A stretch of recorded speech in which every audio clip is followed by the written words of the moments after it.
날마다 쓰는 나의 신앙일기 TV 데일리 큐티 나무향기입니다. 오늘은 히브리서 11장 4절부터 5절을 묵상하겠습니다. 믿음으로 아벨은 가인보다 더 나은 제사를 하나님께 드림으로 의로운 자라 하시는 증거를 얻었으니 하나님이 그 예물에 대하여 증언하심이라. 그가 죽었으나 그 믿음으로써 지금도 말하느니라. 믿음으로 에녹은 죽음을 보지 않고 옮겨졌으니 하나님이 그를 옮기심으로 다시 보이지 아니하였느니라. 그는 옮겨지기 전에 하나님을 기쁘시게 하는 자라 하는 증거를 받았느니라. 오늘 본문부터 히브리서 기록자는 믿음으로 살았던 믿음의 선진들을 소개하고 있습니다.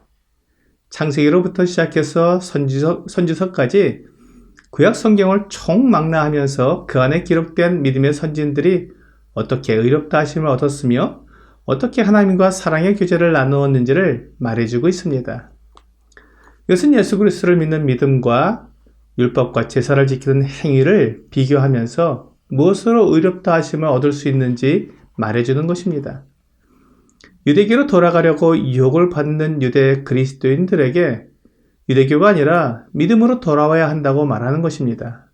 믿음의 선진들이 가졌던 그 믿음, 그 소망을 함께 가지라고 말하는 것입니다. 여기에 소개되고 있는 선진들 중에 행위로 의롭다함을 얻은 사람이 없으며 모두 믿음으로 의롭다함을 얻었습니다. 가장 먼저 아벨의 믿음에 대해 말씀하고 있습니다. 아벨이 믿음으로 행한 일은 가인보다 더 나은 제사를 하나님께 드린 것이었습니다. 이 일로 아벨은 하나님 앞에서 의로운 자라고 불리게 되었습니다. 아벨이 하나님께 한 일이 없고 오직 믿음으로 가인보다 더 나은 제사를 드렸다고 말씀하셨습니다. 그렇다면 아벨이 드린 제사가 왜 믿음으로 드린 제사가 되었을까요? 하나님이 그 예물에 대하여 증언하심이라고 말씀하고 있습니다. 하나님께서 아벨이 드린 예물을 받으신 것입니다. 가인이 드린 예물은 받지 않으셨지만 아벨의 것은 받으셨습니다. 그렇다면 아벨이 믿음으로 드린 제사 예물은 무엇이었으며 가인이 드린 제사 예물은 무엇이었습니까? 창세기 4장 3절과 4절은 세월이 지난 후에 가인은 땅의 소산으로 제물을 삼아 여호와께 드렸고 아벨은 자기도 양의 첫 새끼와 그 기름으로 드렸더니 여호와께서 아벨과 그의 제물은 받으셨으나 라고 말씀하고 있습니다. 가인은 땅의 소산을 제물로 드렸고 아벨은 양의 첫 새끼와 그 기름을 드렸습니다. 가인이 드린 제물은 각종 농산물을 가져와 드렸기 때문에 풍성하고 아름다웠을 것입니다. 그러나 아벨이 드린 제물은 양의 첫 새끼이기 때문에 그 양을 죽여 피를 흘리고 그 기름을 드렸기 때문에 끔찍하고 두려웠을 것입니다. 누구라도 죽음 앞에서는 숙연해지는 것입니다. 하나님께서 생명을 창조하셨기 때문에 죽음이란 하나님과 어울리지 않는 것처럼 보입니다. 그런데 놀랍게도 이 두 제물 중에 아벨의 제물을 하나님께서 받으신 것입니다.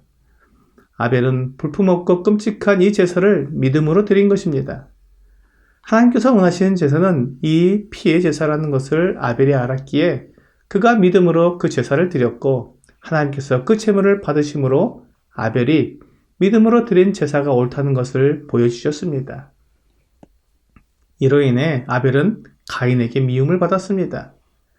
요한일서 3장 12절은 가인같이 하지 말라. 그는 악한 자에게 속하여 그 아우를 죽였으니 어떤 이유로 죽였느냐? 자기의 행위는 악하고 그 아우의 행위는 의로움이라 라고 말씀하고 있습니다. 아우의 행위가 의롭다는 것은 그 행위가 믿음에서 났기 때문입니다. 행위로는 의롭다함을 얻을 수 없습니다. 아벨의 믿음은 하나님께서 원하시는 그 피의 제사라는 것을 알고 믿었던 것입니다.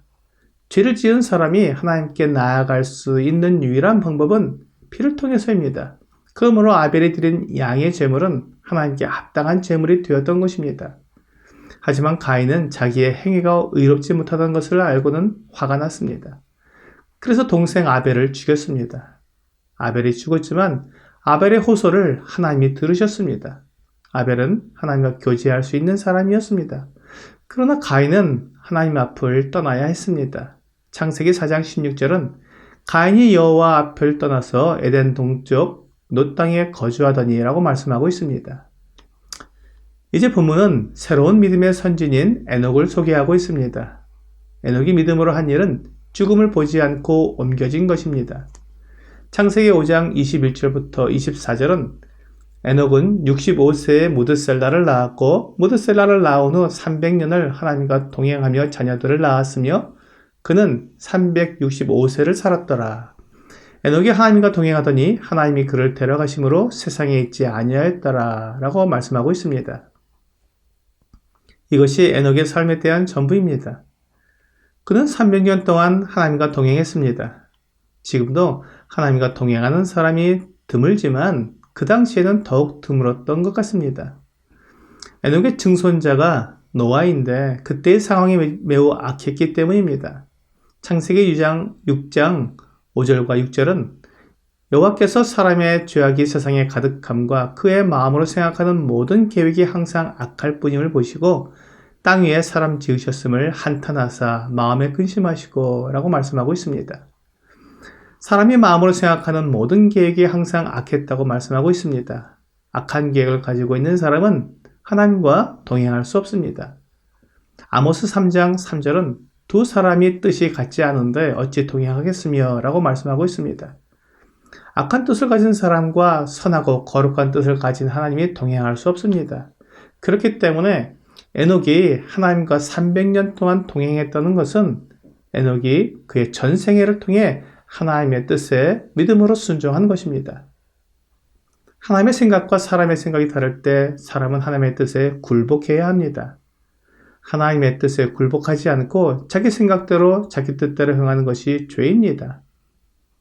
그러므로 사람의 계획이 항상 악할 뿐이라고 말씀하신 것은 사람이 결코 하나님의 뜻에 굴복하지 않고 제 고집대로 자기 생각대로 살았다는 말입니다. 하나님께서 에녹과 300년 동안 동행하신 후에 그를 데려가셨습니다. 그는 옮겨지기 전에 하나님을 기쁘시게 하는 자라 하는 증거를 받았습니다. 로마서 8장 5절과 6절은 육신의 생각은 하나님과 원수가 되나니 이는 하나님의 법에 굴복하지 아니할 뿐 아니라 할 수도 없음이라. 육신에 있는 자들은 하나님을 기쁘시게 할 수 없느니라 라고 말씀하고 있습니다. 자기 생각, 자기 고집, 자기 육체가 원하는 것을 하며 사는 삶이 육신의 삶입니다. 많은 사람들이 이것이 행복이라고 말하지만 믿음은 하나님께 순종하는 것이 행복이라고 말합니다.